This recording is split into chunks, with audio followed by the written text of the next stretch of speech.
Selamat pagi, salam sahabat. Hari ini Jumat 17 April tahun 2026. Mari bersama kita mendengar firman Tuhan dari Hakim-Hakim 4. Hakim-Hakim pasal 4. Setelah Ehud mati, orang Israel melakukan pula apa yang jahat di mata Tuhan. Lalu Tuhan menyerahkan mereka ke dalam tangan Yabin, raja Kanaan, yang memerintah di Hazor. Panglima tentaranya ialah Sisera yang diam di Haroset Hagoim. Lalu orang Israel berseru kepada Tuhan, sebab Sisera mempunyai 900 kereta besi dan 20 tahun lamanya ia menindas orang Israel dengan keras. Pada waktu itu Deborah, seorang nabiah, istri Lapidot, memerintah sebagai hakim atas orang Israel. Ia biasa duduk di bawah pohon korma Deborah antara Rama dan Betel di pegunungan Efraim, dan orang Israel menghadap dia untuk berhakim kepadanya. Ia menyuruh memanggil Barak bin Abinoam dari Kedes di daerah Naftali. Lalu berkata kepadanya, "Bukankah Tuhan, Allah Israel, memerintahkan demikian? Majulah, bergeraklah menuju Gunung Tabor dengan membawa 10.000 orang Bani Naftali dan Bani Zebulon bersama-sama dengan engkau, dan aku akan menggerakkan Sisera, panglima tentara Yabin, dengan kereta-keretanya dan pasukan-pasukannya menuju engkau ke sungai Kison, dan aku akan menyerahkan dia ke dalam tanganmu." Jawab Barak kepada Deborah, "Jika engkau turut maju aku pun maju. Tetapi jika engkau tidak turut maju, aku pun tidak maju."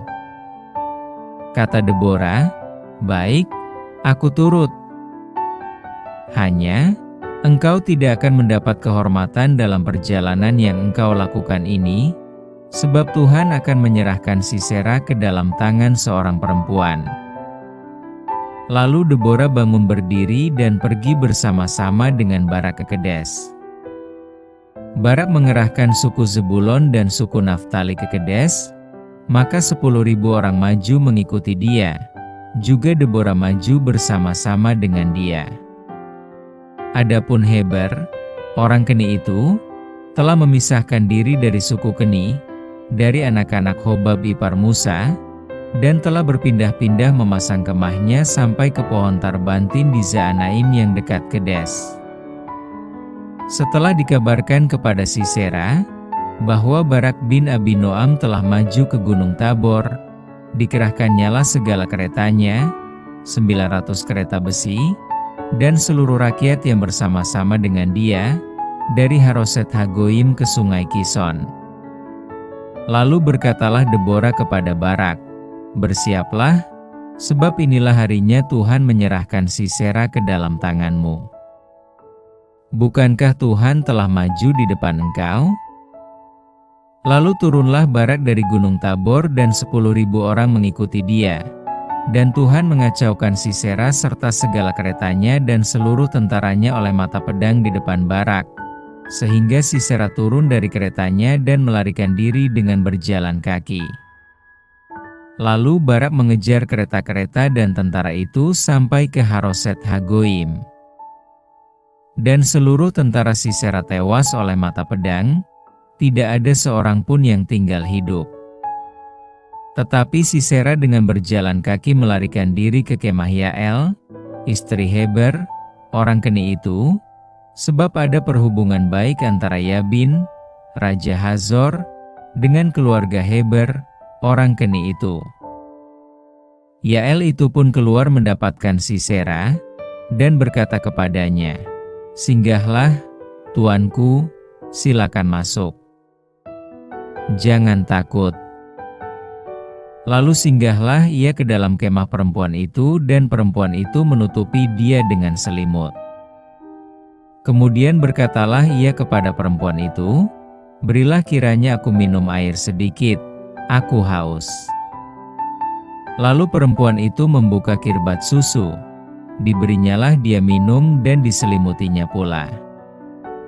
Lagi katanya kepada perempuan itu, "Berdirilah di depan pintu kemah, dan apabila ada orang datang dan bertanya kepadamu, 'Ada orang di sini?' maka jawablah, tidak ada. Tetapi Yael, istri Heber, mengambil patok kemah, diambilnya pula palu, mendekatinya diam-diam. Lalu dilantaknyalah patok itu masuk ke dalam pelipisnya sampai tembus ke tanah sebab ia telah tidur nyenyak karena lelahnya, maka matilah orang itu.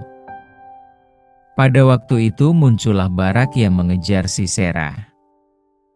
Keluarlah Yael mendapatkan dia dan berkata kepadanya, "Mari, aku akan menunjukkan kepadamu orang yang kau cari itu." Lalu masuklah Barak ke dalam, dan tampaklah Sisera mati tergeletak dengan patok dalam pelipisnya. Demikianlah Allah pada hari itu menundukkan Yabin, raja Kanaan, di depan orang Israel. Dan kekuasaan orang Israel kian keras menekan Yabin, raja Kanaan, sampai mereka melenyapkan Yabin, raja Kanaan itu.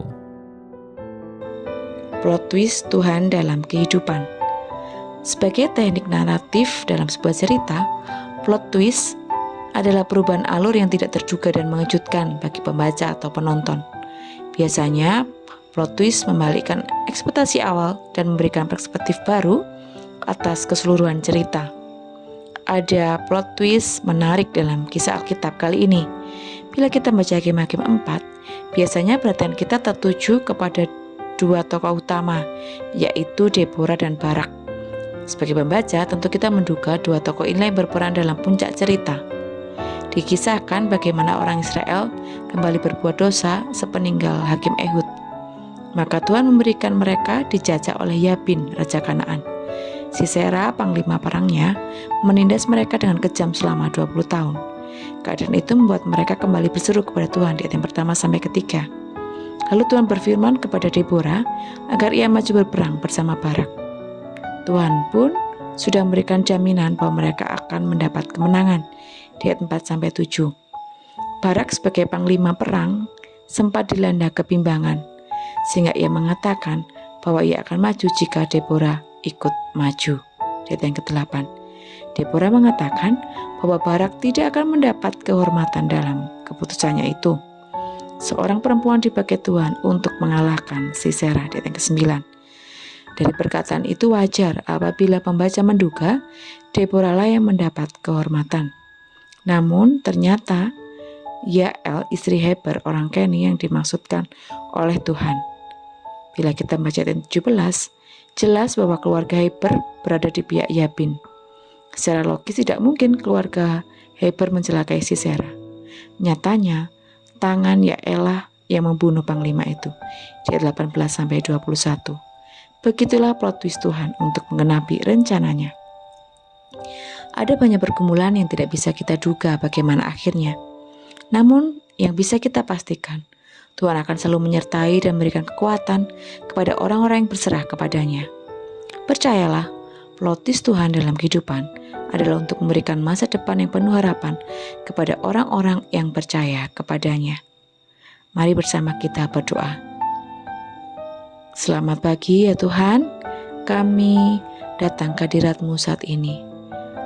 Kami datang dan kami mengakui bahwa terkadang dalam kehidupan ini ada perubahan alur yang tidak terduga dan mengejutkan kehidupan kami ya Bapa.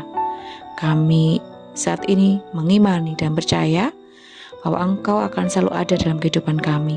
Engkau akan selalu menyertai dan memberikan kekuatan kepada orang-orang yang berserah kepadamu. Mampukan kami Tuhan untuk terus melihat ke depan, bahwa Engkau pasti menolong dan menyertai kami apapun yang terjadi nanti. Kami rindu Tuhan, dalam setiap pergumulan kami terus mengandalkan Engkau, baik suka duka, sehat maupun sakit. Di dalam nama-Mu kami berdoa dan mengucap syukur. Haleluya, amin. Selamat beraktivitas, Tuhan Yesus memberkati.